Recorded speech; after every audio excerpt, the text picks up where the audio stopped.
옛날, 아주 먼 옛날에 첩첩산 중 깊은 골짜기에 사람들의 발길이 좀처럼 닿지 않는 곳에 강보라는 이름의 젊은 사냥꾼이 살고 있었습니다. 강보는 부모님을 일찍 여의고 산속에 있는 작은 오두막에서 홀로 지냈는데 비록 가진 것은 없었지만 마음씨가 비단결처럼 곱고 성실하여 산짐승조차 함부로 해치지 않는 착한 사람이었습니다. 그는 매일 아침 일찍 일어나 산을 오르며 약초를 캐거나 작은 짐승을 잡아 마을 장터에 내다 팔아 겨우 입에 풀칠을 하며 살아가고 있었지만 언제나 얼굴에는 맑은 미소가 떠나지 않았고 지나가는 바람에도 감사할 줄 아는 순박한 청년이었습니다.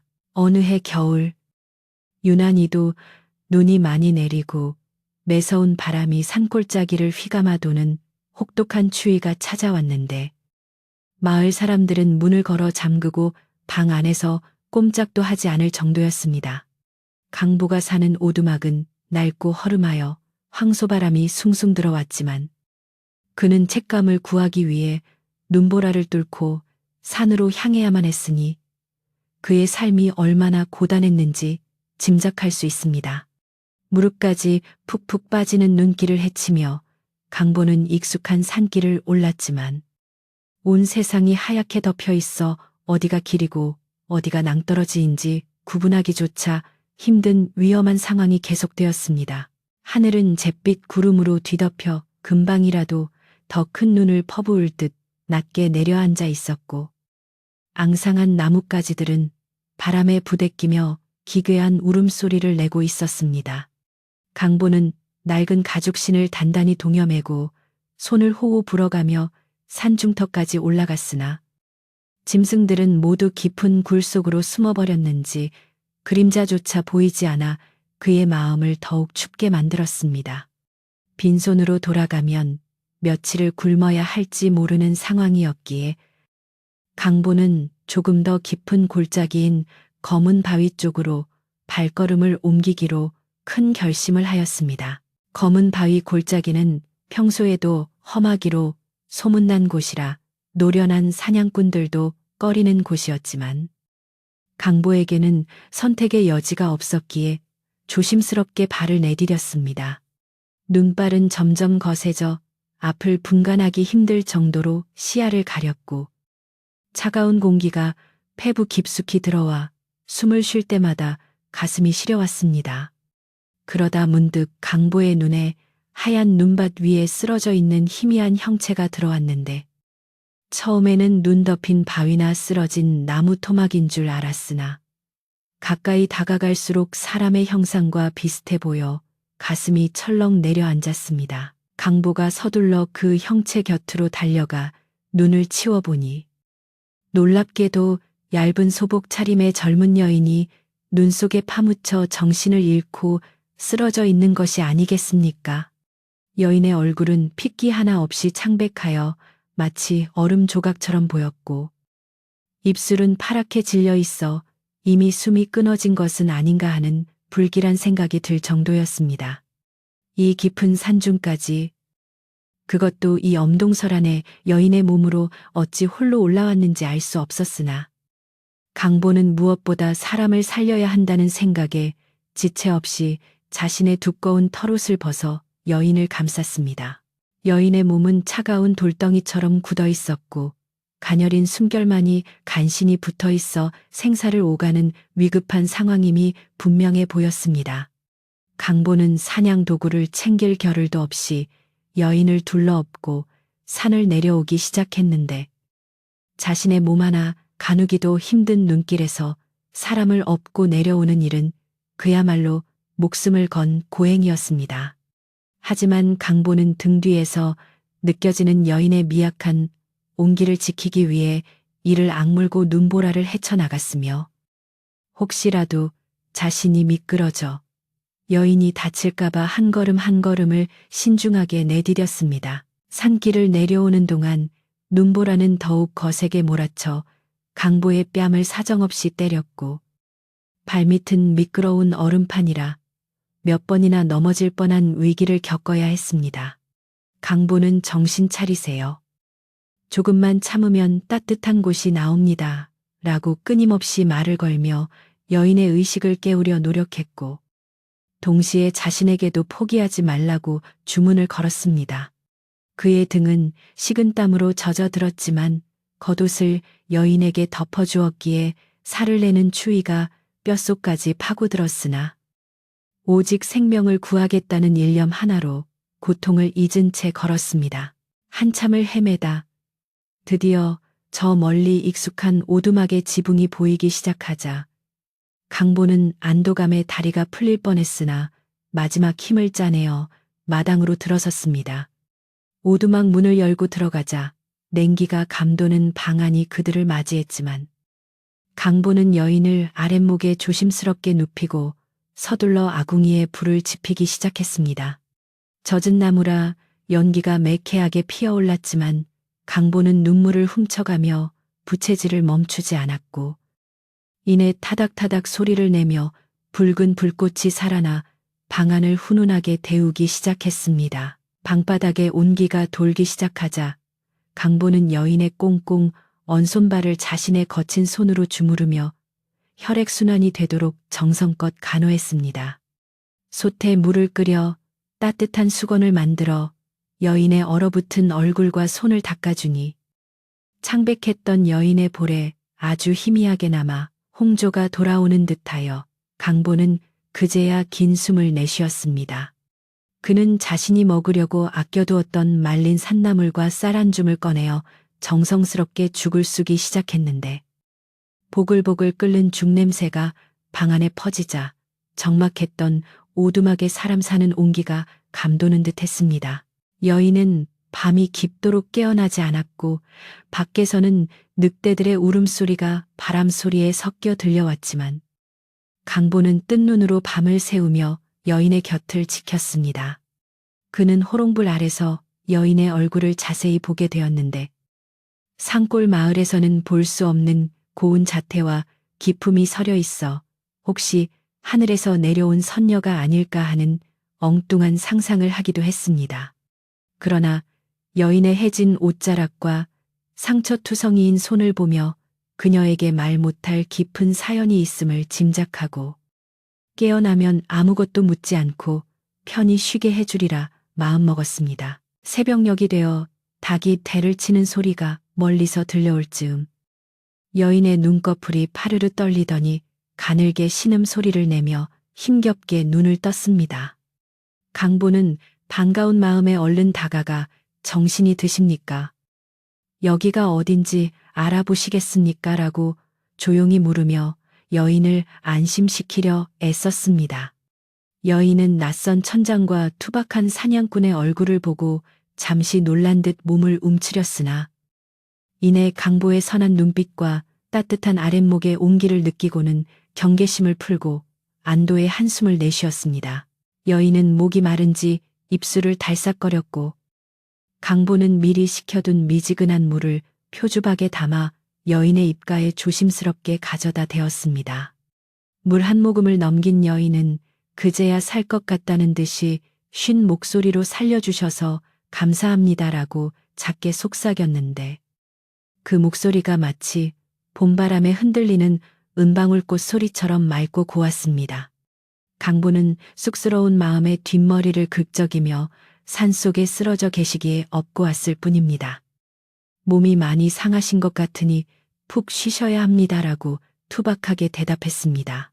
강보는 끓여둔 죽을 그릇에 담아 여인에게 권하며 변변치 않은 음식이지만 기운을 차리려면 드셔야 합니다라고 말하며 숟가락을 쥐어주었습니다.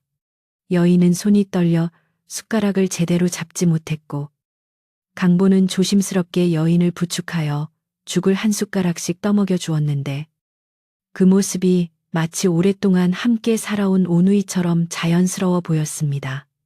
죽 한 그릇을 비운 여인은 한결 편안해진 얼굴로 다시 잠이 들었고 강보는 빈 그릇을 치우며 이 낯선 인연이 자신의 삶에 어떤 변화를 가져올지 전혀 알지 못했습니다.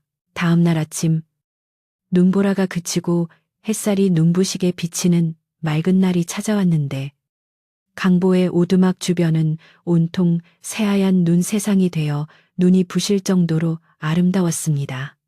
강보는 여인이 깰까봐 조심조심 문을 열고 나와 마당에 쌓인 눈을 치우며 상쾌한 아침 공기를 마셨는데 어제와는 달리 몸이 깃털처럼 가볍고 기분이 상쾌하여 콧노래가 저절로 나왔습니다.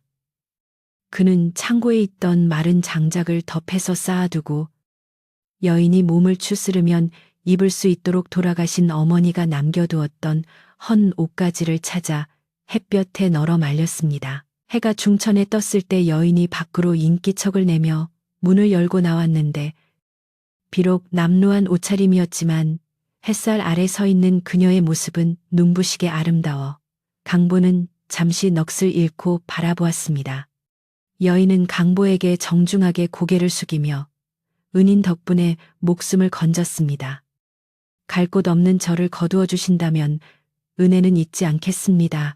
라고 간곡하게 부탁했습니다. 강보는 당황하여 손사래를 치며 누추한 곳이지만 몸이 나을 때까지 얼마든지 계셔도 좋습니다. 라고 대답하며 그녀를 다시 방으로 들였습니다. 그날부터 강보의 오두막에는 묘한 활기가 돌기 시작했는데 여인은 몸이 성치 않음에도 불구하고 집안 구석구석을 쓸고 닦으며 강보의 살림을 돕기 시작했습니다. 신기하게도 여인의 손길이 닿는 곳마다 묵은 먼지가 사라지고 반질반질 윤이 나기 시작했으며 칙칙했던 오두막이 마치 새 집처럼 환하게 변해갔습니다. 강보는 사냥을 나가기 전 부엌에서 들려오는 도마 소리와 보글보글 찌개 끓는 소리가 그렇게 좋을 수가 없어. 산에 가서도 자꾸만 집 생각이 나서 발걸음이 빨라지곤 했습니다. 여인의 이름은 연화라고 했는데 그녀는 자신의 과거에 대해서는 입을 굳게 다물고 오직 현재의 삶에 충실하며 강보를 돕는 일에만 전념했습니다. 강보는 연화의 사연이 궁금했지만 그녀의 슬픈 눈동자를 볼 때마다 차마 물어볼 수가 없어 그저 묵묵히 그녀를 지켜보기로 했습니다. 마을 사람들은 강보의 집에 낯선 여인이 들어왔다는 소문을 듣고 수군거리기 시작했지만 강보의 집이 워낙 외진 곳에 있어 직접 찾아오는 사람은 드물었습니다. 어느 날 저녁, 강보가 사냥을 마치고 돌아오니 연화가 정갈하게 차려놓은 저녁상이 그를 기다리고 있었는데 평범한 나물 반찬과 밥이었지만 그 맛이 임금님 수라상 부럽지 않을 정도로 훌륭했습니다. 강보는 어찌 이리 솜씨가 좋으십니까? 평생 먹어본 밥 중에 제일 맛있습니다라고 감탄하며 밥 두 공기를 뚝딱 비웠습니다. 연화는 수줍게 웃으며 맛있게 드셔주시니 제가 더 감사합니다. 앞으로는 사냥도 더 잘 되실 거예요 라고 의미심장한 말을 건넸습니다. 연화의 말대로 다음 날부터 강보에게는 믿을 수 없는 일들이 일어나기 시작했는데 산에 오르기만 하면 토끼며 산이며 산짐승들이 제 발로 나타나는 것이었습니다. 예전에는 며칠을 헤매도 구하기 힘들었던 약초들도 강보의 눈에는 유독 잘 띄었고 심지어 덫을 놓지 않은 곳에서도 짐승을 잡는 날이 늘어났습니다. 강보의 망태기는 매일 저녁 묵직하게 채워졌고 그의 주머니 사정도 조금씩 나아지기 시작하여 마을 장터에서도 그의 이름이 오르내리기 시작했습니다. 강보는 이 모든 것이 연화가 가져온 복이라 생각하여 그녀에게 고마운 마음을 전하고 싶어 장터에서 고운 머리빗 하나를 사서 선물했습니다. 연화는 뜻밖의 선물에 눈시울을 붉히며 이런 귀한 것을 받아도 되는지 모르겠습니다라고 말했지만 그 빗으로 머리를 빗을 때마다 그녀의 얼굴에는 행복한 미소가 번졌습니다. 두 사람은 서로에 대한 깊은 신뢰와 정을 쌓아가며 추운 겨울을 따뜻하게 보내고 있었지만 호사다마라고 했던가요? 마을의 욕심쟁이 부자칠성이 이들의 행복을 시기 어린 눈으로 지켜보고 있었습니다.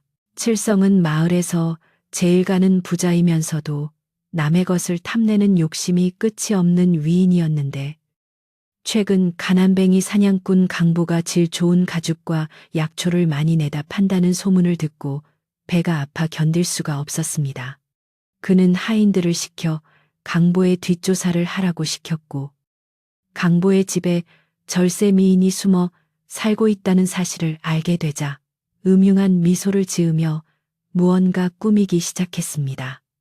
평화롭던 강보의 오두막 위로 검은 먹구름 같은 불길한 그림자가 서서히 들이우고 있었지만 두 사람은 아직 닥쳐올 시련을 알지 못한 채 오순도순 저녁을 먹고 있었습니다. 밤이 깊어지자 산바람이 거세게 불어와 창문을 덜컹거리게 했고, 강보는 잠자리에 들기 전 문단속을 철저히 하며 왠지 모를 불안감을 느꼈습니다.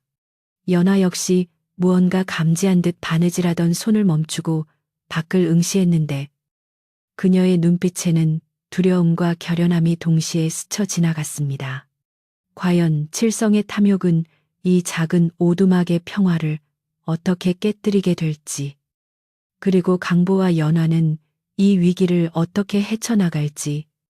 산골 마을의 밤은 깊어만 갔습니다. 강보의 오두막은 이제 더 이상 예전의 그 춥고 쓸쓸하던 곳이 아니었으며, 연화의 손길이 닿은 후로는 마치 봄날의 햇살이 머무는 듯한 온기가 집안 가득 감돌고 있었습니다. 벽 틈으로 들어오던 매서운 바람도 어느샌가 잦아들었고, 부엌에서는 항상 구수한 밥 냄새와 향긋한 나물 내음이 피어올라 지나가는 산짐승들조차 발걸음을 멈추고 킁킁거릴 정도였습니다. 강보는 아침에 눈을 뜰 때마다 이것이 꿈이 아닐까 하여 제 볼을 꼬집어 보곤 했지만, 부엌에서 달그락거리는 소리와 연화의 고운 뒷모습을 보며 이것이 분명한 현실임에 감사하고 또 감사했습니다.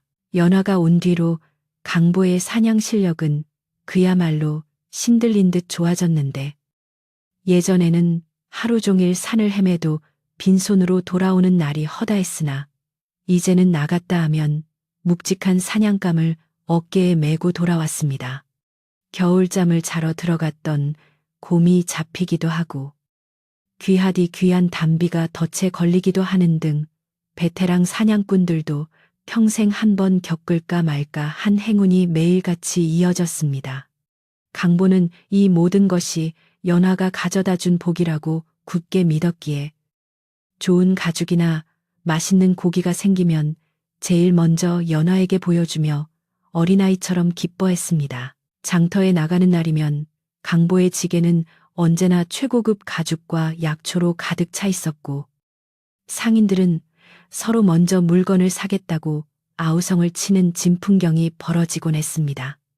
강보 자네, 도대체 산신령님께 무슨 제사라도 지낸 건가? 어찌 이리 좋은 물건들만 가져오는가 하며 사람들은 부러움 섞인 농담을 던졌고, 강보의 주머니는 날이 갈수록 두둑해져 갔습니다. 강보는 번 돈으로 연화에게 줄 따뜻한 비단 옷감과 맛있는 꿀, 그리고 집을 고칠 도구들을 사들고 콧노래를 부르며 집으로 향했습니다. 하지만 세상사 좋은 일에는 반드시 마가 낀다고 했던가요? 마을에서 욕심 많기로 소문난 부자 칠성의 눈에 강보의 이런 변화가 곱게 보일 리가 없었습니다. 칠성은 대대로 물려받은 논밭과 고리 대금업으로 마을 사람들의 고열을 짜내어 부를 축적한 인물로, 남이 잘 되는 꼴을 죽기보다 싫어하는 고약한 신보를 가진 자였습니다. 그는 장터 한 구석에서 사람들이 강보를 둘러싸고 칭찬하는 모습을 지켜보며 배가 아파 속이 뒤틀리는 것을 느꼈고, 강보가 들고 가는 보따리를 보며 탐욕스러운 눈빛을 번뜩였습니다. 칠성은 자신의 신복인 마당쇠를 불러 은밀하게 지시를 내렸는데, 저놈이 갑자기 절이 잘 되는 이유가 분명히 있을 테니 쥐도 새도 모르게 뒤를 밟아 무엇이 있는지 알아내거라 하고 명령했습니다. 마당쇠는 칠성의 명을 받고 강보가 산으로 올라가는 길목을 지키거나 오두막 근처를 기웃거리며 염탐을 시작했습니다. 그러던 어느 날, 마당쇠는 강보가 없는 틈을 타 오두막 울타리 너머로 빨래를 널고 있는 연화의 모습을 보게 되었고 그 빼어난 미모의 입을 다물지 못한 채 허둥지둥 칠성에게 달려갔습니다. 나으리, 대단한 일이옵니다. 강보 그놈 집에 웬 선녀 같은 여자가 살고 있는데 그 미모가 천하절색이라 감히 눈을 뜨고 볼 수가 없을 지경이었습니다. 마당쇠의 호들갑스러운 보고를 들은 칠성은 무릎을 탁 치며 그럼 그렇지. 그놈이 갑자기 팔자가 핀 이유가 바로 그 여자 때문이었구나 하며 음흉한 미소를 지었습니다. 칠성은 여자의 미모도 탐이 났지만 그 여자가 강보에게 가져다 준 재물복이 더 탐이 났기에 머릿속으로 온갖 교활한 계략을 꾸미기 시작했습니다. 한편 강보는 이런 검은 속내를 전혀 모른 채 어느 날 마을 우물가에서 물을 헹고 있던 마을의 최고 어른인 삼신할매를 마주치게 되었습니다. 삼신할매는 마을의 대소사를 모두 꿰뚫어 보고 사람들의 관상을 잘 보기로 유명한 노파였는데 강보를 보자마자 물샜던 손을 멈추고 그를 빤히 쳐다보았습니다. 강보가 공손하게 인사를 올리자 할매는 주름진 손으로 강보의 소매를 잡아 끌며 남들이 듣지 못하게 낮은 목소리로 속삭였습니다. 강보야, 네 얼굴에 서광이 비치고 재물복이 넘쳐 흐르니 참으로 좋은 일이다만 호사다마라 하여 좋은 일에는 반드시 시기하는 무리가 따르는 법이다. 할매의 눈빛은 깊고 그윽하여 마치 강보의 속마음과 집안 사정까지 훤히 들여다보고 있는 듯 했습니다. 강보는 뜨끔하여 침을 꿀꺽 삼켰고 할매는 이어서 집안에 귀한 손님이 들었거든. 그 복이 새어나가지 않도록 입을 무겁게 하고 문단속을 철저히 해야 한다. 바람이 불면 촛불은 꺼지기 쉬운 법이니라라고 뼈있는 조언을 남기고는 지팡이를 짚고 총총히 사라졌습니다. 강보는 집으로 돌아오는 내내 삼신 할매의 말이 귓가에 맴돌아 마음이 편치 않았는데 마치 다가올 불행을 예고하는 경고장처럼 느껴졌기 때문입니다. 오두막에 도착해 환하게 웃으며 맞아주는 연화를 보자 불안함이 조금 가시는 듯 했으나 그녀를 지켜야 한다는 책임감은 더욱 무겁게 다가왔습니다.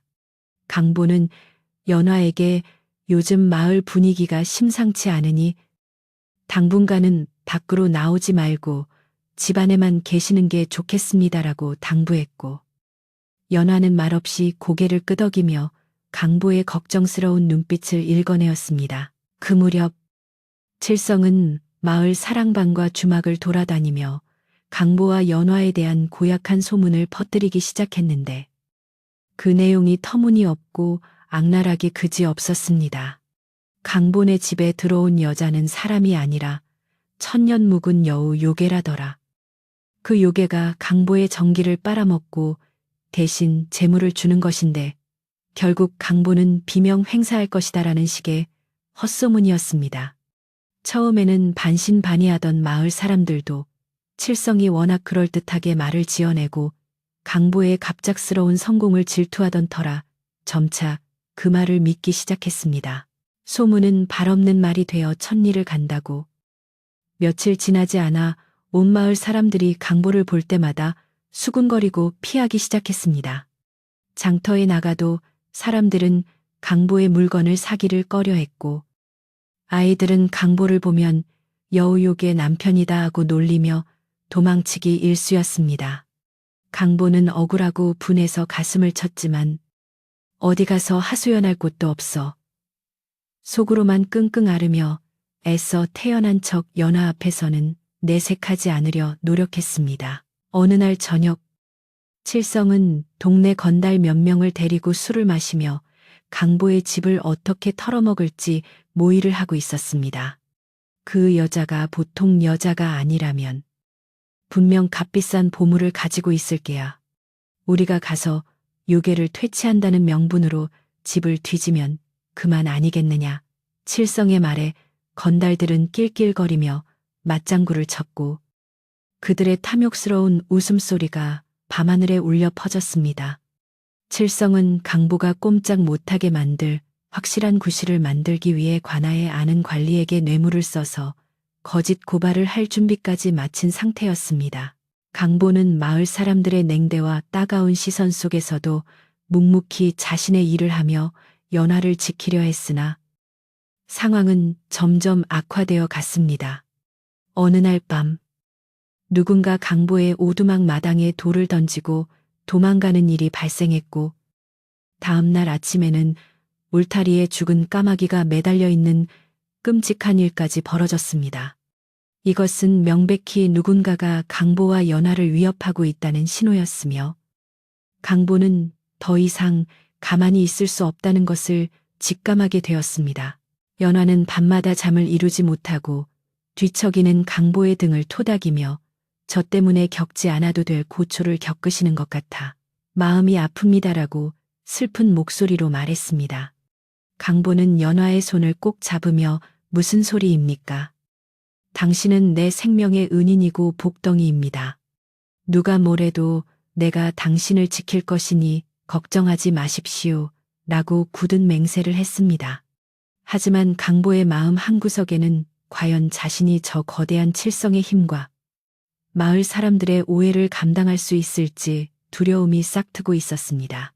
칠성은 이제 노골적으로 강보를 압박해 오기 시작했는데 길에서 강보를 마주치자 자네, 요즘 얼굴이 아주 좋아 보이는데 혹시 요물에게 홀린 건 아닌가? 내 자네를 생각해서 하는 말이니 그 여자를 내보내게라고 비아냥거렸습니다. 강보가 화를 참으며 함부로 말씀하지 마십시오. 제 식구입니다라고 대꾸하자 칠성은 눈을 부라리며 식구 천한 것들이 주제를 모르는구나. 두고 보면 알게 될 것이다라고 으름장을 놓았습니다. 그날 이후 칠성의 하인들이 오두막 주변을 서성이는 횟수가 부쩍 늘어났고 감시의 눈길은 더욱 노골적으로 변했습니다. 연화는 칠성의 하인들이 주변을 맴도는 것을 눈치채고 자신이 떠나야 강보가 안전해질 것이라는 생각에 몰래 짐을 싸기도 했습니다. 하지만 강보가 사냥에서 돌아와 그 모습을 보고는 당신이 떠나면 나도 이 집을 버리고 따라갈 것입니다라고 완강하게 말리는 바람에 주저앉고 말았습니다. 두 사람의 사랑과 신뢰는 깊어졌지만 외부의 위협은 폭풍전야처럼 고요하면서도 무겁게 그들을 짓누르고 있었습니다. 그러던 중 칠성은 마을 회의를 소집하여 사람들을 선동하기 시작했는데 강보의 집에 있는 요괴 때문에 올해 농사가 흉년이 들 것이고 마을에 전염병이 돌 것이다라는 흉흉한 소문을 사실인 양 떠벌렸습니다. 순진한 마을 사람들은 불안감에 휩싸여 칠성의 말에 동조하기 시작했고 급기야 강보를 마을에서 쫓아내야 한다는 여론이 형성되었습니다. 삼신할매가 나서서 아직 확실한 것도 없는데 사람을 잡으면 안 된다고 말렸지만 이미 공포와 질투에 눈이 먼 사람들의 귀에는 들리지 않았습니다. 강보는 마을 장터에서 소금을 사려다 상인에게 문전박대를 당하고 돌아오는 길에 마을 어귀에 서 있는 장승들이 마치 자신을 노려보는 듯한 섬뜩함을 느꼈습니다. 그는 집으로 돌아와 문을 굳게 걸어 잠그고 창고에 있던 녹슨 창과 낫을 꺼내어 날을 갈기 시작했습니다. 만약 그들이 연화를 해치려 든다면 목숨을 걸고 싸우겠다는 비장한 결의가 그의 눈빛에서 타올랐는데 숫돌의 낫을 가는 소리가 적막한 오두막에 삭막하게 울려 퍼졌습니다. 연화는 강보가 무기를 손질하는 모습을 보며 가슴이 미어지는 듯한 아픔을 느꼈고 더 이상 숨어만 있어서는 안 되겠다는 결심을 하게 되었습니다. 그녀는 강보에게 내일 아침 일찍 저와 함께 가보실 곳이 있습니다. 그곳에 가면 이 모든 문제를 해결할 방법이 있을지도 모릅니다라고 조심스럽게 제안했습니다. 강보는 연화의 뜻밖의 제안에 놀랐지만 그녀의 눈빛이 너무나 확신에 차 있었기에 묻지도 따지지도 않고 고개를 끄덕였습니다. 그날 밤 강보와 연화는 잠을 이루지 못하고 마주 앉아 촛불을 바라보며 깊은 대화를 나누었습니다. 연화는 사람들의 오해는 진실 앞에서 눈 녹듯 사라질 것입니다. 다만 용기가 필요할 뿐이지요. 라고 말하며 강보의 손을 따뜻하게 감싸주었습니다. 강보는 그녀의 손에서 전해지는 온기를 느끼며 내일 어떤 일이 닥치더라도 그녀와 함께라면 두려울 것이 없다고 다시 한번 마음을 다잡았습니다. 밖에서는 밤새도록 칠성의 사주를 받은 동네 개들이 짖어대고 불길한 바람 소리가 창문을 때리며 불안감을 조성했습니다.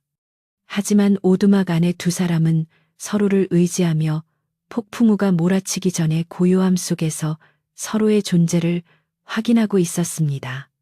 날이 밝으면 그들은 산속 깊은 곳으로 향할 것이고 그곳에서 마주하게 될 진실은 마을 전체를 뒤흔들 큰 파장을 불러올 것이 분명했습니다. 동이 트기 전 강보와 연화는 칠성의 감시망을 피해 조용히 오두막을 빠져나와 산길로 접어들었습니다. 안개가 자욱하게 낀 산길은 한 치 앞도 보이지 않았지만 연화는 망설임 없이 앞장서서 길을 안내했고 강보는 묵묵히 그녀의 뒤를 따랐습니다.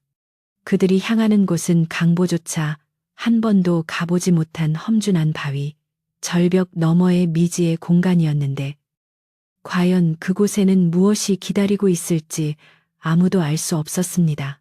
깊은 산속의 새벽 공기는 살을 애는 듯 차가웠지만 강보와 연화의 발걸음은 그 어느 때보다 뜨거운 열기로 가득 차 있었습니다.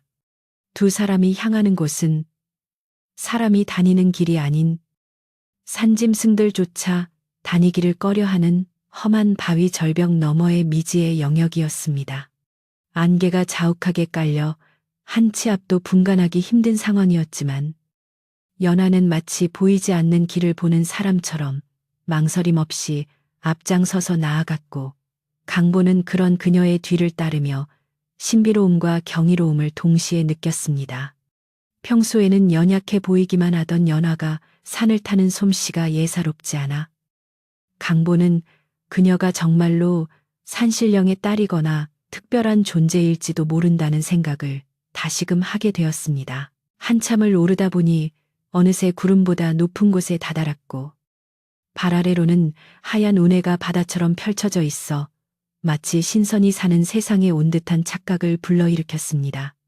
연화는 가파른 절벽 끝에 서서 잠시 숨을 고르더니 덩굴로 가려진 작은 동굴 입구를 찾아내어 강보에게 손짓을 했습니다. 그곳은 밖에서는 절대로 보이지 않는 은밀한 장소였는데 강보가 조심스럽게 안으로 들어가자 놀랍게도 동굴 안은 밖보다 훨씬 따뜻하고 아늑한 기운이 감돌고 있었습니다. 그리고 그 동굴의 끝에는 하늘을 향해 뚫린 작은 구멍으로 햇살이 쏟아져 들어와 바위 틈에 자라난 식물들을 비추고 있었습니다. 강보의 눈이 휘둥그레진 것은 바로 그 햇살 아래 영롱하게 빛나고 있는 붉은 열매와 5갈래의 잎사귀를 본 순간이었습니다. 그것은 산을 타는 사람이라면 누구나 꿈에서라도 한 번 보기를 소원한다는 백년 묵은 천종산삼이 군락을 이루고 있는 믿기 힘든 광경이었습니다. 산삼 특유의 은은하고 깊은 향기가 동굴 안에 가득 차 있어 숨을 쉬는 것만으로도 막혔던 기혈이 뚫리고 온몸에 힘이 솟는 듯한 기분이 들 정도였습니다. 강보는 너무나 놀라 입을 다물지 못하고 그 자리에 털썩 주저앉았는데 평생 약초를 캐러 다녔지만 이런 대물은 구경조차 해본 적이 없었기 때문입니다. 연화는 떨고 있는 강보에게 다가와 조용히 입을 열었는데 이곳은 제 아버지께서 평생을 바쳐 지켜오신 비밀의 화원입니다라고 고백했습니다. 그녀의 아버지는 이름만 대면 알만한 전설적인 신만이었으나 욕심 많은 사람들에게 이 장소를 들키지 않기 위해 목숨을 걸고 지키다 돌아가셨다는 슬픈 사연을 털어놓았습니다. 연화는 아버지께서는 이 귀한 약초가 사람을 살리는 데 쓰여야지 욕심을 채우는 데 쓰여서는 안 된다고 가르치셨습니다. 라고 말하며 눈물을 글썽였습니다. 그녀가 강보를 이곳으로 데려온 것은 강보의 선한 마음을 믿었기 때문이며 이 산삼으로 닥쳐올 위기를 모면하고 마을 사람들에게 진심을 전하기 위함이었습니다. 강보는 연화의 깊은 뜻을 알고 숙연해졌으며 눈앞의 보물을 탐내기보다는 그녀의 아버지가 지켜온 숭고한 정신을 지켜야겠다는 책임감을 느꼈습니다. 그는 산신령님께 감사와 용서를 구하는 절을 올린 뒤 가장 크고 오래된 산삼 한 뿌리만을 조심스럽게 캐기로 결정했습니다. 산삼을 캐는 과정은 마치 성스러운 의식을 치르는 것처럼 엄숙하고 신중했는데 강보는 뿌리 하나라도 다치지 않게 하기 위해 나무칼을 사용하여 흙을 한 톨 한 톨 걷어내었습니다. 흙 속에 묻혀 있던 황금빛 뿌리가 모습을 드러낼 때마다 강보의 손은 떨렸지만 그의 눈빛은 그 어느 때보다 진지하고 맑게 빛났습니다. 산삼을 캐서 이끼로 정성스럽게 감싼 뒤 품에 안은 강보는 마치 세상을 다 얻은 듯한 기분이었지만 동시에 이것이 불러올 파장에 대한 걱정도 앞섰습니다. 연화는 이 산삼은 당신의 진실함을 증명할 증거가 될 것입니다. 두려워하지 마세요. 라고 용기를 북돋아 주었습니다.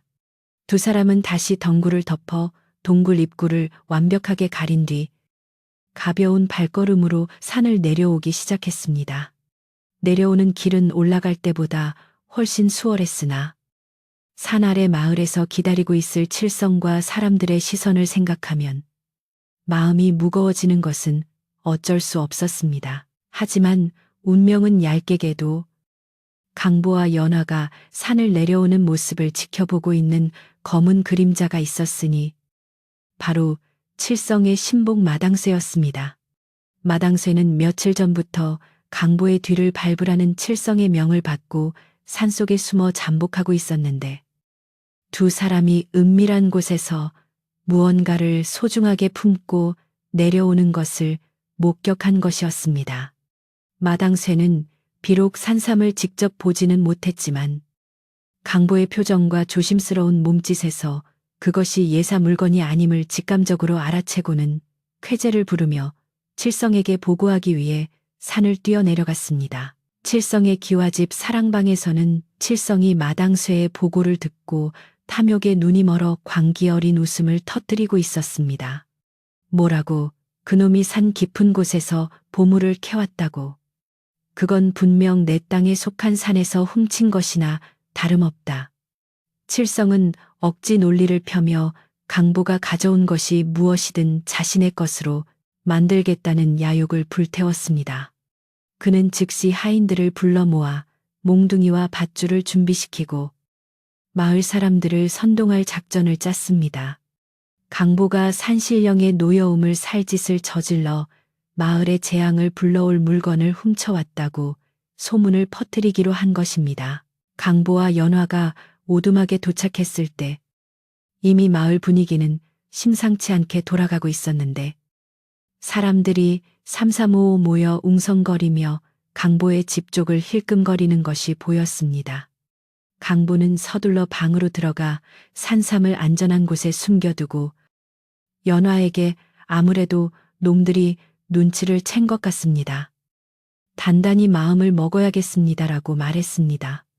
연화는 침착하게 고개를 끄덕이며 미리 준비해둔 깨끗한 옷을 꺼내 강보에게 입혀주었습니다. 우리는 죄를 지은 것이 아니니 당당해야 합니다. 온매무새를 단정히 하고 그들을 맞이합시다라는 그녀의 말에 강보는 흐트러진 마음을 다잡았습니다.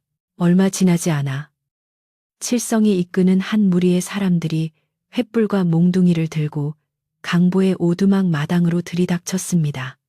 칠성은 대문 앞에 서서 거만하게 소리쳤는데 이 도둑놈 강보야, 내 놈이 산에서 훔친 물건을 당장 내놓지 않으면 뼈도 못 추릴 줄 알아라 하며 으름장을 놓았습니다.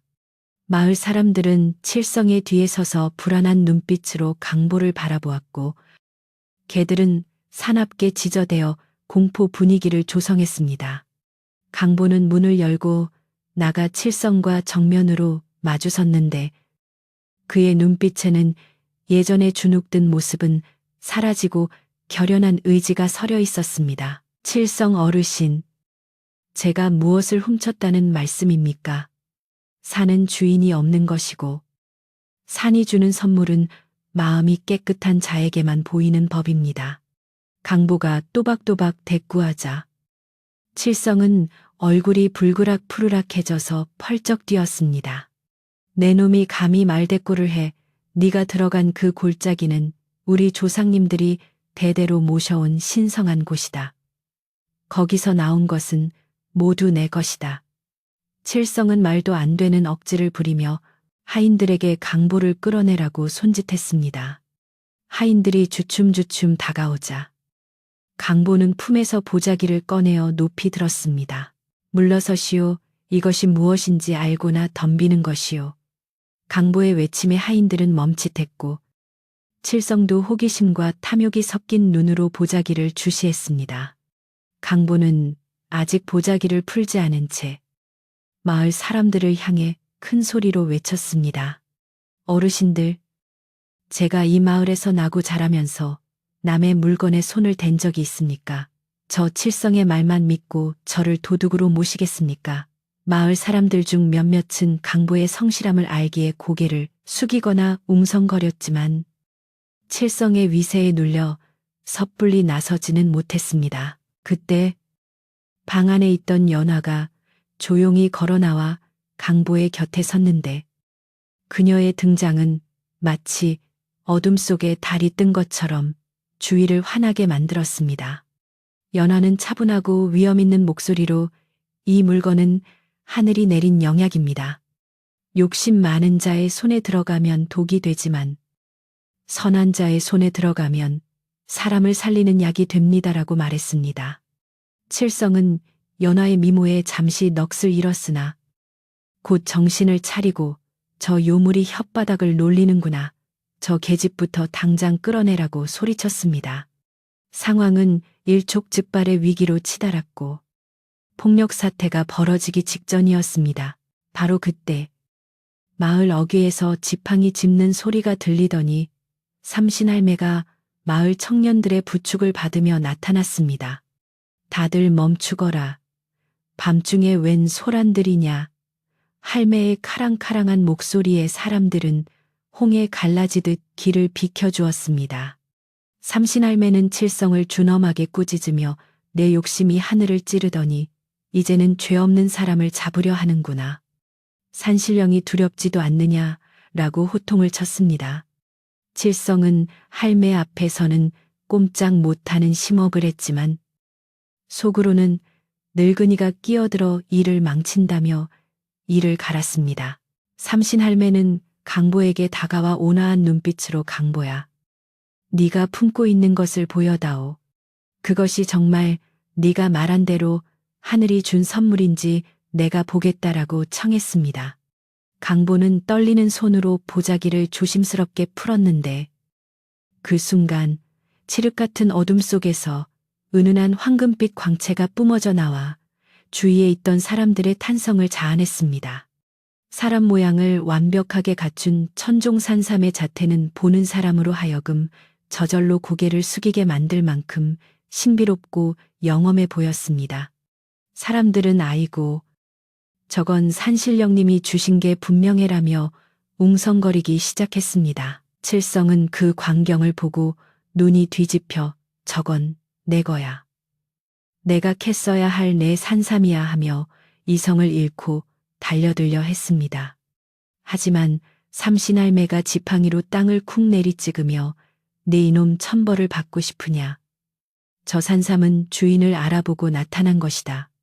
네 눈에는 평생 보이지 않았을 물건이다. 라고 일갈하자 칠성은 그 기세에 눌려 털썩 주저앉고 말았습니다.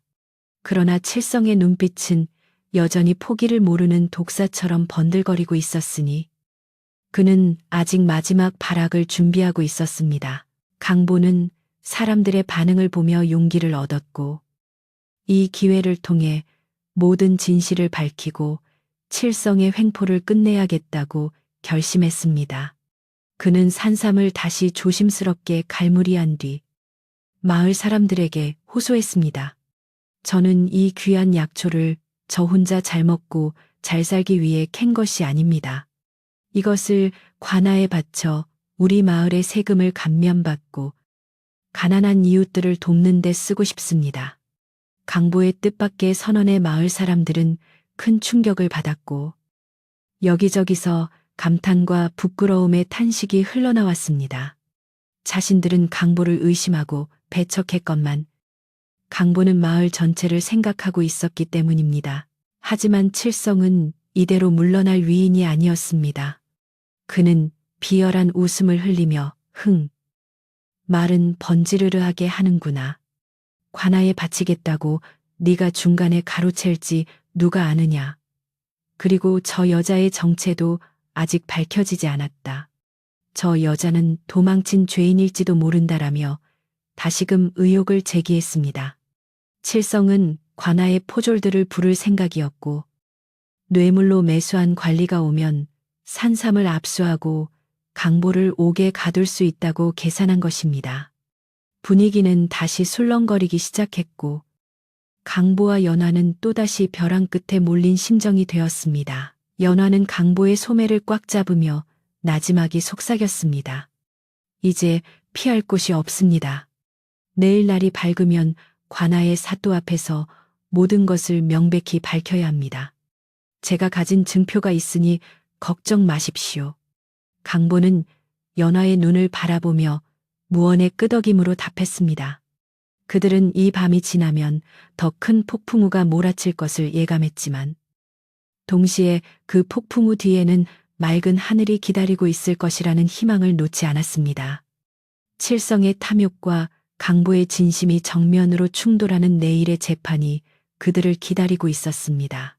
밤은 깊어 새벽으로 치달았고 강보의 오두막 주변에는 칠성이 남겨둔 감시병들이 모닥불을 피워놓고 지키고 있었습니다. 방 안에서 강보와 연화는 뜬 눈으로 밤을 지새우며 다가올 운명의 시간을 준비했습니다. 연화는 자신의 품속 깊은 곳에서 낡은 놀이개 하나를 꺼내어 만지작거렸는데 그것은 그녀의 신분을 증명할 유일한 물건이자 칠성의 과거 악행을 들추어낼 결정적인 단서였습니다. 강보는 숫돌의 낫을 가는 대신 마음의 칼날을 날카롭게 세우며 정의가 승리할 것임을 믿어 의심치 않았습니다. 동창이 밝아오자 마을에는 긴장감이 감돌기 시작했고 사람들은 하나둘씩 관아로 향하는 길목으로 모여들었습니다. 오늘은 강보와 연화 그리고 칠성의 운명이 결정될 날이었으며 오랫동안 마을을 짓눌러온 어두운 그림자가 거칠지 아니면 더욱 짙어질지 판가름 나는 날이었습니다. 강보는 산삼 상자를 가슴에 품고 연화의 손을 잡고 문을 나섰습니다. 아침 햇살이 비장한 그들의 얼굴을 비추었고 그들은 당당한 발걸음으로 마을 광장을 향해 걸어갔습니다. 관아 앞마당은 아침 일찍부터 구경 나온 마을 사람들로 인산인해를 이루었는데 마치 장날이라도 된 것처럼 시끌벅적했으나 그 공기에는 즐거움 대신 팽팽한 긴장감이 서려 있었습니다. 마을의 유지인 칠성이 가난한 사냥꾼 강보를 고발했다는 소식은 삽시간에 퍼져나갔고 사람들은 과연 누가 진실을 말하고 있는지 두 눈으로 직접 확인하기 위해 앞다투어 모여들었던 것입니다. 포졸들은 창을 들어 사람들을 통제하느라 진땀을 흘렸고 형틀이 놓인 마당 한가운데는 엄숙하고 무거운 분위기가 감돌아 숨소리조차 크게 내기 힘들 지경이었습니다. 강보와 연화는 포승줄에 묶이지는 않았으나 죄인처럼 마당 한가운데 무릎을 꿇고 앉아 있었고 그 맞은편에는 칠성이 의기양양한 표정으로 비단 옷자락을 휘날리며 서 있었습니다. 드디어 관아의 문이 활짝 열리고 위험 있는 표정의 사또가 등장하여 높은 의자에 좌정하자 웅성거리던 사람들은 일제히 입을 다물고 고개를 숙여 예를 표했습니다. 사또는 부임한 지 얼마 되지 않아 아직 마을 사정에 어둡다는 소문이 있었기에 칠성은 이를 이용해 사또를 구워 삶을 수 있다고 자신하며 회심의 미소를 지었습니다. 사또가 굵고 낮은 목소리로 칠성은 듣거라. 네가 이 선량해 보이는 사냥꾼을 고발한 연유가 무엇이냐라고 묻자 칠성은 기다렸다는 듯이 앞으로 나서며 과장된 몸짓으로 억울함을 호소하기 시작했습니다. 그의 목소리는 기름칠한 듯 매끄러웠으나 그 속에 담긴 도끼는 감출 수가 없었습니다. 사또 나으리. 저 강보라는 놈은 본래 가진 것 없는 천한 사냥꾼이었으나 최근 정체불명의 요괴 같은 계집을 집에 들인 후로 재산에서 나는 귀한 약초와 짐승들을 도적질하여 배를 불리고 있사옵니다. 칠성은 손가락으로 연화를 가리키며 목소리를 높였는데 마치 그녀가 온갖 재앙의 근원인 것처럼 몰아세웠습니다. 그는 미리 매수해 둔 건달들을 증인으로 내세워 저 여자가 밤마다 여우로 변해 산을 돌아다니는 것을 보았다거나 강보가 칠성 대감의 창고를 털어가는 것을 보았다는 식의 새빨간 거짓말을 늘어놓게 했습니다.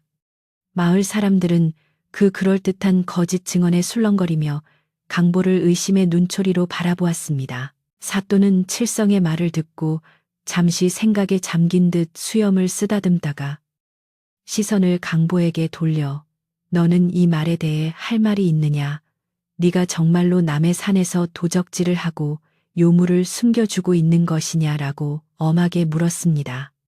강보는 비록 무릎을 꿇고 있었지만 허리를 곧게 펴고 사또를 똑바로 응시하며 흔들림 없는 목소리로 대답했습니다. 사또 나으리.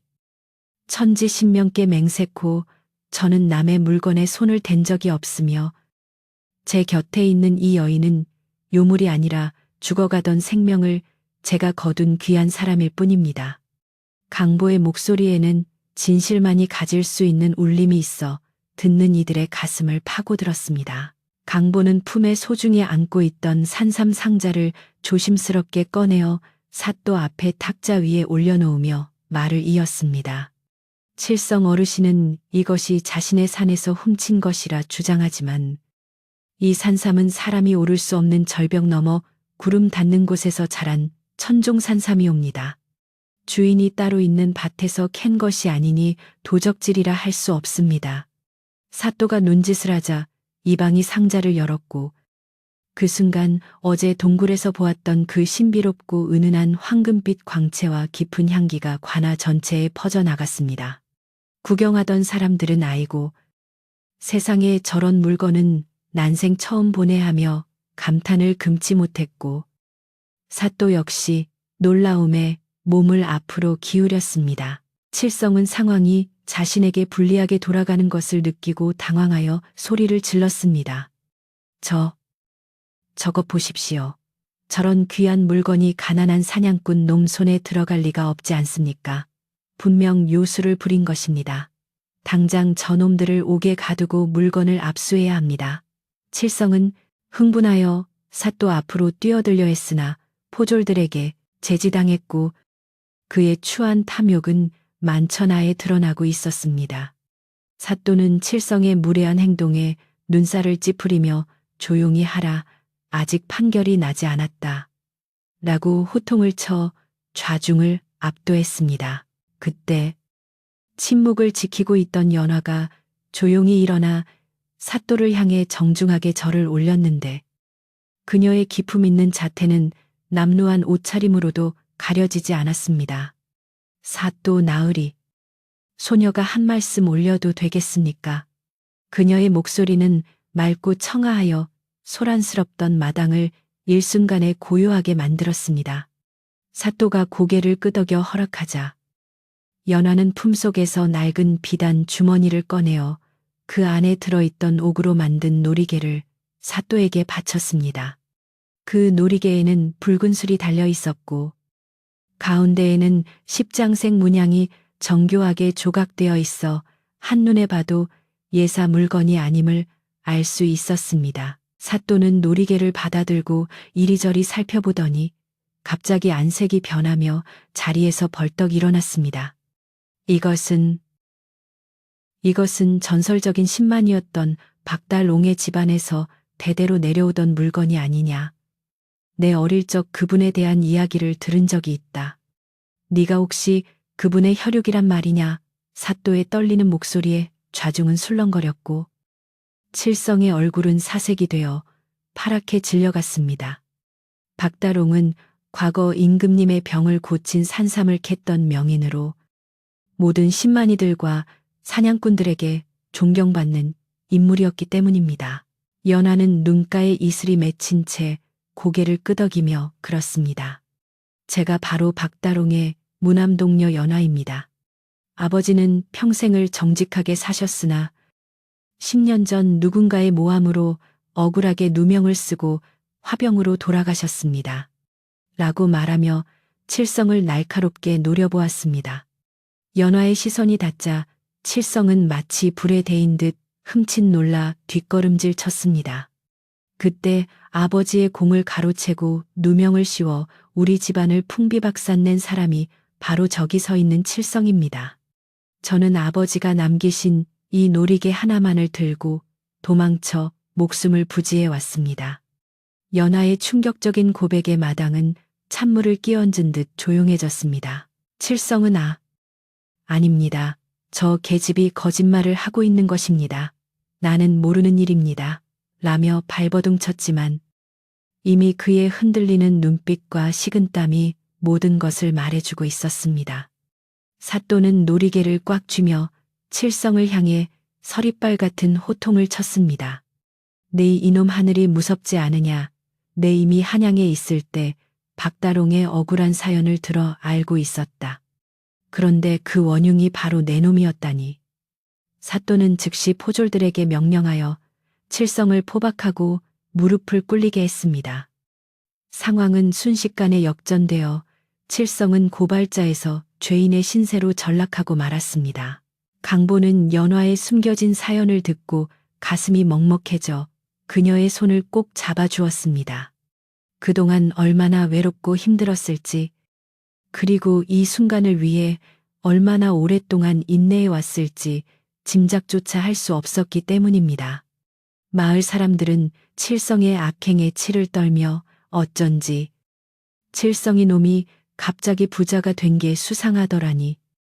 남의 눈에 눈물 내면 제 눈에는 피눈물 난다더니 꼴좋다라며 손가락질을 했습니다. 칠성은 바닥에 엎드려 살려달라고 애원했지만 사또의 표정은 단호했습니다. 사또는 판결을 내렸습니다. 죄인 칠성은 남의 공을 가로채고 무고한 사람을 모함하였으며 탐욕의 눈이 멀어 마을의 질서를 어지럽혔으므로 그 죄가 매우 무겁다. 칠성의 재산 중 절반을 몰수하여 그동안 피해를 입은 마을 사람들에게 나눠주고 곤장 50대를 쳐서 그 죄를 엄히 물을 것이다. 또한 다시는 강보와 연하를 해코지하지 못하도록 각서를 쓰고 마을 외딴 곳으로 거처를 옮기도록 하라. 사또의 추상 같은 판결이 떨어지자 마을 사람들은 사또 만세를 외치며 환호했습니다. 곧이어 형틀에 묶인 칠성의 엉덩이 위로 곤장이 춤을 추기 시작했고 칠성의 비명소리가 관아 담장을 넘어 멀리 퍼져나갔습니다. 하지만 그 소리는 사람들에게 공포가 아닌 막혔던 체증이 내려가는 듯한 시원함을 주었습니다. 매를 맞는 칠성의 모습을 보며 강보는 통쾌함보다는 안도감을 느꼈고 연화는 하늘을 올려다보며 돌아가신 아버지께 마음속으로 위로의 말을 전했습니다. 죗값을 치른 칠성은 하인들의 등에 업혀 초라하게 집으로 돌아갔고 그의 위세는 땅에 떨어져 다시는 마을 사람들을 괴롭히지 못하게 되었습니다. 재판이 끝나고 사또는 강보와 연하를 따로 불러 칭찬하며 자네들의 용기와 진실이 마을을 구했다.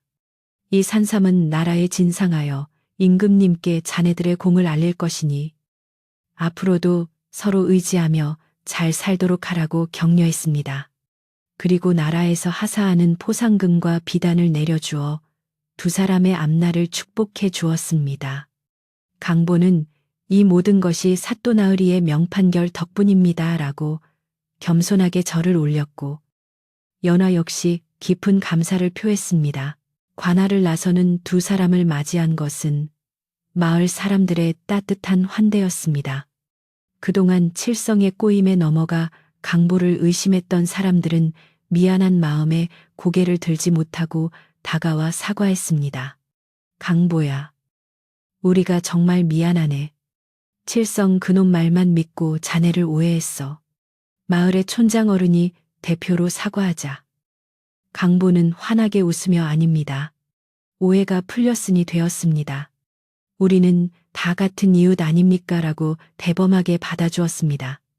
강보의 넓은 아량의 마을 사람들은 다시 한번 감동했고 분위기는 급속도로 훈훈해졌습니다. 마을 사람들은 십시일반으로 음식을 장만하여 마을 회관 앞마당에서 큰 잔치를 벌이기로 했습니다. 강보와 연하의 승리를 축하하고 마을에 다시 평화가 찾아온 것을 기념하기 위해서였습니다. 솥단지가 걸리고 돼지를 잡는 냄새가 진동했으며 막걸리 항아리가 쉴 새 없이 날라졌습니다. 삼신 할매도 오셔서 강보의 등을 두드리며 내 말이 맞지, 복은 선한 사람에게 머무는 법이야라고 덕담을 건넸습니다. 강보는 연하에게 갓 쪄낸 떡을 건네며 이제 정말 다 끝났습니다. 고생 많으셨습니다라고 말했고 연하는 그 어느 때보다 편안한 미소를 지어 보이마시다. 잔치는 밤늦도록 이어졌는데 마을 사람들은 칠성의 횡포에서 벗어난 해방감을 만끽하며 춤을 추고 노래를 불렀습니다. 강보의 오두막은 더 이상 외딴 섬이 아니었고 마을의 중심이 되어 사람들의 웃음소리로 가득 찼습니다. 아이들은 강보 주위를 맴돌며 옛날 이야기를 해달라고 졸랐고 아낙네들은 연하의 손을 잡고 살림살이를 돕겠다고 나섰습니다. 그동안 쌓였던 오해와 불신은 봄눈 녹듯 사라지고 그 자리에는 더 단단한 정과 신뢰가 뿌리내리기 시작했습니다. 어둠이 내려앉은 마을에는 집집마다 환한 불이 켜졌고 웃음소리가 끊이지 않았습니다.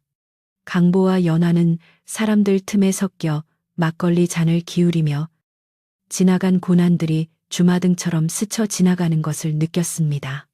눈보라 치던 날의 만남부터 칠성의 위협, 그리고 오늘의 재판까지 그 모든 과정이 두 사람을 하나로 묶어주는 운명의 끈이었음을 깨달았습니다. 이제 그들 앞에는 방해물이 사라진 탄탄대로가 펼쳐져 있었고 두 사람은 서로를 바라보며 말없는 약속을 나누었습니다. 평생 서로를 지키며 이 따뜻한 이웃들과 함께 살아가겠노라고 말입니다. 밤하늘에는 별들이 보석처럼 박혀 반짝이고 있었고 마을 어귀의 장승들도 빙그레 웃는 듯 보였습니다. 큰 소란이 지나간 뒤 찾아온 평화는 그 어느 때보다 달콤하고 소중했습니다. 강보는 취기가 올라 불그스름해진 얼굴로 연하의 어깨에 기대어 당신 덕분에 내 인생이 꽃을 피웠소라고 중얼거렸고 연하는 강보의 거친 손을 자신의 고운 손으로 감싸쥐며 아니에요. 당신이 저를 살리셨으니 제 인생이 당신 것입니다라고 화답했습니다. 두 사람의 사랑은 마을 잔치의 흥겨움 속에서 더욱 깊어만 갔습니다.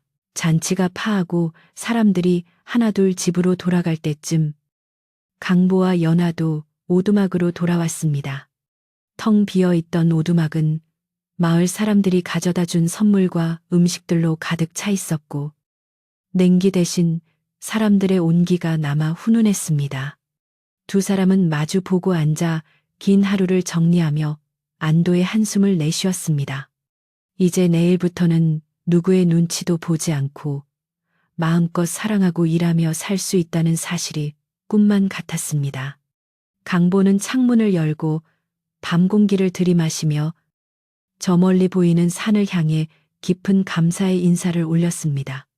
산이 준 시련과 선물 덕분에 진정한 행복을 찾을 수 있었기 때문입니다. 큰 소란이 휩쓸고 지나간 마을에는 거짓말처럼 평온한 고요가 찾아왔는데 마치 거친 비바람이 그친 뒤에 호수가 더욱 맑고 투명하게 빛나는 것과 같았습니다. 관아의 판결이 있고 난 후 칠성의 횡포에 시달리던 사람들은 비로소 어깨에 짐을 내려놓고 마음 편히 숨을 쉴 수 있게 되었으며 마을 곳곳에서는 다시금 웃음꽃이 피어나기 시작했습니다. 강보와 연하가 사는 오두막으로 향하는 오솔길은 예전처럼 적막하거나 쓸쓸하지 않았고 감사의 마음을 전하려는 이웃들의 발길이 끊이지 않아 좁은 길이 반질반질하게 다져질 정도였습니다. 사람들은 콩 한 쪽이라도 생기면 강본의 집으로 가져와 나누려 했고 강보의 집 살인문은 밤낮 없이 열려 있어 정이 오가는 통로가 되었습니다. 유난히도 길고 혹독했던 겨울이 서서히 물러가고 산골짜기마다 봄 기운이 아지랑이처럼 피어오르기 시작했는데 얼어붙었던 계곡물이 녹아 졸졸 흐르는 소리가 마치 봄을 부르는 노래처럼 경쾌하게 들려왔습니다. 강보의 집 마당에 쌓여있던 눈도 흔적 없이 사라지고 그 자리에는 이름 모를 들꽃들이 수줍게 고개를 내밀며 연두색 새싹을 틔우고 있었습니다. 강보는 겨운에 웅크렸던 몸을 펴고 마당에 나와 기지개를 켜며 따스한 봄 햇살이 전해주는 생명력을 온몸으로 느꼈습니다. 연화 역시 부엌문을 열고 나와 강보의 곁에 서서 파릇파릇해진 산새를 바라보며 깊은 안도의 미소를 지었습니다.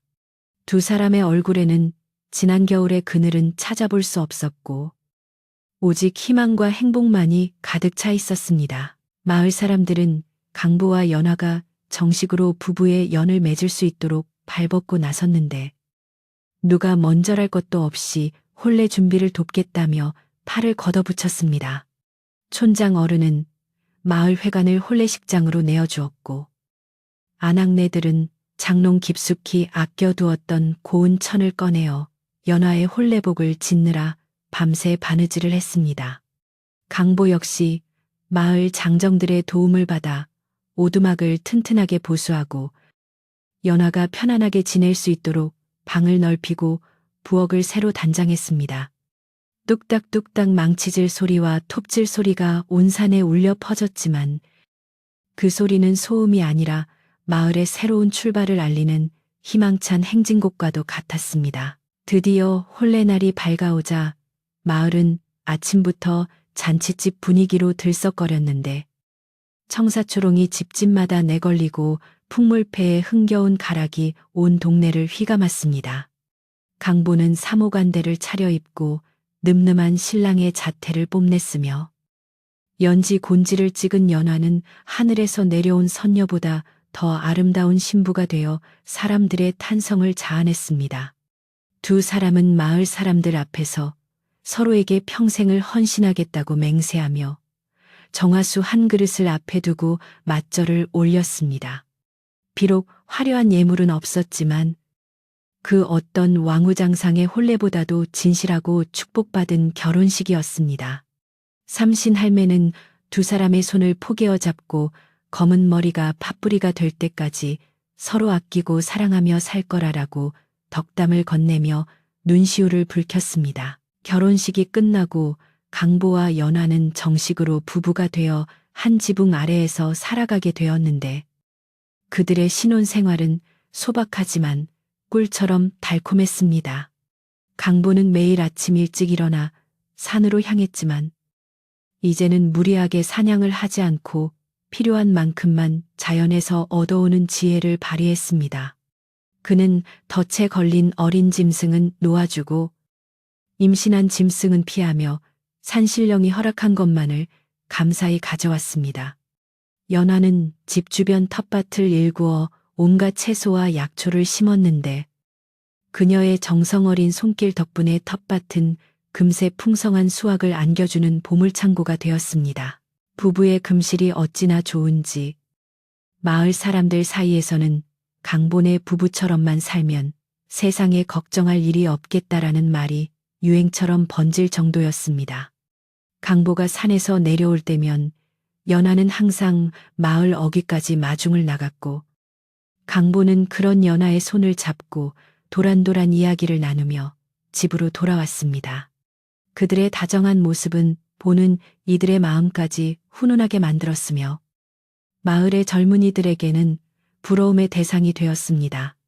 강보의 오두막 굴뚝에서는 끼니 때마다 구수한 연기가 피어올랐고 담장 너머로는 두 사람의 웃음소리가 끊이지 않고 흘러나왔습니다. 강보와 연화는 자신들이 받은 복을 혼자만 누리지 않고 마을의 어려운 이웃들에게 나누어주는 일에도 소홀하지 않았습니다. 나라에서 받은 포상금과 산삼을 판 돈으로 쌀과 곡식을 사서 끼니를 거르는 독거 노인들에게 나누어 주었으며 병든 사람이 있으면 연화가 직접 캐온 약초를 다려 지극정성으로 간호해 주었습니다. 사람들은 강보를 살아있는 부처님이라 칭송했고 연화를 관세음보살의 현신이라 부르며 존경했습니다. 칠성의 탐욕으로 얼룩졌던 마을 인심은 강보 부부의 선행 덕분에 다시 예전의 순박하고 따뜻한 모습을 되찾게 되었습니다. 한편 죄를 짓고 재산을 몰수당한 칠성은 마을 외진 곳에 있는 작은 초가집으로 쫓겨나 쓸쓸한 말년을 보내게 되었습니다. 그는 사람들의 눈을 피해 두문불출하며 지냈는데 가끔 밤에 몰래 나와 강보의 집 쪽을 바라보며 깊은 한숨을 쉬었다고 합니다. 하지만 칠성 역시 강보가 보내주는 쌀과 반찬 덕분에 굶어 죽지는 않았으며 강보의 넓은 아량에 감복하여 뒤늦게나마 참회의 눈물을 흘렸다는 소문이 돌기도 했습니다. 악인은 벌을 받고 선인은 복을 받는다는 권선징악의 이치가 마을에 실현되면서 사람들은 더욱더 착하게 살아야겠다는 다짐을 하게 되었습니다. 세월은 유수와 같이 흘러 어느덧 강보와 연화의 머리에도 희끗희끗한 서리가 내리기 시작했지만 두 사람의 사랑은 묵은 장마처럼 더욱 깊고 그윽해졌습니다. 슬하에 둔 자녀들도 부모의 성품을 쏙 빼닮아 반듯하고 효심 깊게 자라주었으니 강보의 집안은 다복함의 상징이 되었습니다.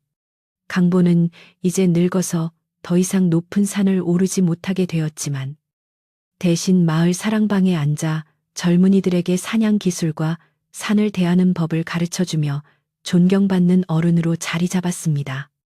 연화 역시 마을 부녀자들에게 약초를 다루는 법과 살림의 지혜를 전수해주며 마을의 정신적 지주 역할을 톡톡히 해냈습니다. 어느 비가 촉촉하게 내리는 늦가을 저녁, 강보와 연화는 따뜻한 아랫목에 마주 앉아 저녁상을 받았습니다. 상 위에는 갓 지은 하얀 쌀밥과 보글보글 끓인 된장찌개, 그리고 연화가 직접 담근 김치가 정갈하게 차려져 있었습니다. 김이 모락모락. 나는 밥상 앞에는 소박하지만 세상 그 무엇과도 바꿀 수 없는 평화와 안식이 깃들어 있었습니다. 빗방울이 처마 끝에 떨어지는 소리가 마치 풍경 소리처럼 은은하게 들려오는 가운데 강보가 숟가락을 들며 입을 열었습니다. 부인, 우리가 처음 만났던 그 눈보라 치던 날이 기억나시오. 그때 내가 당신을 업고 오지 않았다면 지금의 이 행복도 없었겠지요. 강보의 회상에 연화는 부드러운 미소를 지으며 고개를 끄덕였습니다. 그럼요. 죽어가던 저를 살려주신 당신의 그 따뜻한 등이 아직도 생생합니다. 당신은 제 생명의 은인이자 하늘이 맺어준 제 평생의 동반자입니다. 두 사람은 서로의 눈을 깊이 바라보며 지난 세월 함께 겪었던 희로애락의 순간들을 말없이 공유했습니다. 그들의 눈빛 속에는 굳이 말로 하지 않아도 통하는 깊은 신뢰와 사랑이 흐르고 있었습니다. 강보는 찌개 한 숟가락을 떠서 입에 넣으며 당신의 음식 솜씨는 예나 지금이나 변함이 없구려. 임금님 수라상이 부럽지 않소라고 칭찬했습니다. 연화는 맛있게 드셔주시니 그저 고마울 따름입니다. 많이 드시고 기운 내세요라며 강보의 밥그릇에 생선살을 발라 올려주었습니다. 밖에서는 가을비가 추적추적 내리고 바람이 창호지 문을 가볍게 흔들었지만 방 안은 온돌의 열기와 두 사람의 사랑으로 인해 더없이 따뜻하고 포근했습니다. 이것이야말로 진정한 기적이며 착한 마음이 불러온 최고의 복이 아닐까 싶었습니다. 식사를 마친 후 강보는 곰방대에 불을 붙여 물고 연화는 그 옆에서 바느질감을 잡았습니다. 타닥타닥 타오르는 담뱃불과 사각사각 바늘이 천을 통과하는 소리가 고요한 방 안에 리듬을 만들어냈습니다. 강보는 문득 창밖을 바라보며 나지막이 읊조렸습니다. 욕심을 부리지 않고 주어진 것에 감사하며 남을 도우며 사는 것. 그것이 우리가 받은 이 큰 복을 지키는 유일한 길임을 잊지 맙시다. 연화는 바느질을 잠시 멈추고 네, 서방님, 우리 자식들에게도 그리고 손주들에게도 그 마음을 꼭 물려주도록 해요. 라고 화답했습니다. 밤이 깊어가자 빗소리는 점점 잦아들고 구름 사이로 둥근 보름달이 얼굴을 내밀어 강보의 집마당을 환하게 비추었습니다. 달빛은 장독대 위에 내려앉아 은은하게 반짝였고 처마 밑에 매달린 옥수수 타래를 비추며 풍요로움을 더해 주었습니다. 마을의 개 짖는 소리도 잦아들고 온 세상이 깊은 잠에 빠져들 준비를 하고 있었습니다. 강보와 연화는 이불을 펴고 나란히 누워 천장에 비친 달 그림자를 바라보며 하루를 마무리했습니다. 두 사람의 숨소리가 편안하게 섞이며 방 안을 가득 채웠습니다. 그들이 덮고 있는 목화솜 이불은 따뜻했고 베개에서는 향긋한 국화향이 났습니다. 강보는 연화의 손을 꼭 잡고 잠을 청하며 내일 아침에도 변함없이 떠오를 태양과 함께 찾아올 평범한 하루를 기대했습니다. 특별할 것 없는 일상이지만 그 평범함 속에 숨겨진 소중한 가치를 깨달은 사람만이 누릴 수 있는 참된 행복이었습니다. 낯선 여인을 살린 사냥꾼의 선한 마음은 씨앗이 되어 거대한 나무로 자라났고 그 나무 그늘 아래서 강보와 연화 그리고 마을 사람들 모두가 편안한 쉼을 얻게 된 것입니다. 옛 이야기는 여기서 끝이 나지만 강보와 연화가 남긴 따뜻한 마음과 지혜는 산골 마을의 전설처럼 전해 내려와 오늘날까지도 사람들의 마음 속에 잔잔한 울림을 주고 있답니다. 착한 일을 하면 반드시 복이 온다는 믿음. 그리고 사랑과 진실은 그 어떤 시련도 이겨낼 수 있다는 희망을 품고 여러분도 오늘 밤 따뜻하고 편안한 꿈 꾸시기를 바랍니다. 산골 마을의 밤바람이 자장가처럼 부드럽게 불어오고 별들은 여러분의 머리맡에서 반짝이며 평화로운 잠을 지켜줄 것입니다. 이제 강본의 집 등불도 꺼지고 마을은 완전히 고요한 어둠 속에 잠들었습니다. 사각거리는 댄잎 소리와 멀리서 들려오는 부엉이 소리만이 밤의 정적을 지킬 뿐입니다. 모든 걱정과 근심은 저 밤바람에 실려보내고 포근한 이불 속에서 깊고 단 잠에 드시길 바랍니다. 강보와 연화가 누렸던 그 기적 같은 평화가 여러분의 꿈속에도 가득하기를 기원하며 이 긴 이야기를 마칩니다. 에필로그 전설이 된 사랑과 남겨진 흔적. 강보와 연화가 떠난 지 수백 년의 세월이 흐른 지금 그들이 살았던 깊은 산골 마을은 세월의 풍파 속에 많은 것이 변했습니다.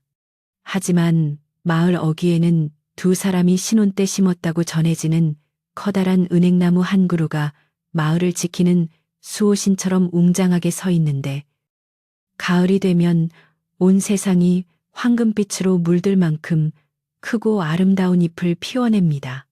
사람들은 이 나무를 부부나무라 부르며 사랑하는 사람과 함께 이 나무 아래서 소원을 빌면 영원한 사랑이 이루어진다고 믿고 있습니다. 또한 강보가 연화를 구해 업고 내려왔던 그 험한 산길은 이제 연화고개라는 이름으로 불리며 등산객들이 즐겨 찾는 명소가 되었습니다.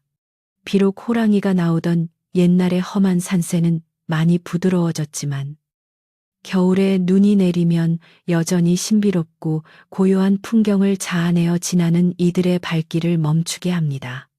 마을 사람들은 아직도 낯선 이가 마을을 찾으면 따뜻한 밥 한 끼를 대접하는 아름다운 풍습을 이어가고 있는데 이것이 바로 강보와 연화가 남긴 가장 위대한 유산일 것입니다. 칠성이 살았던 집터는 훗날 마을 사람들이 공동으로 사용하는 우물가로 바뀌었는데 그 물맛이 유난히 차고 맑아 사람들의 갈증을 씻어주는 명물이 되었습니다.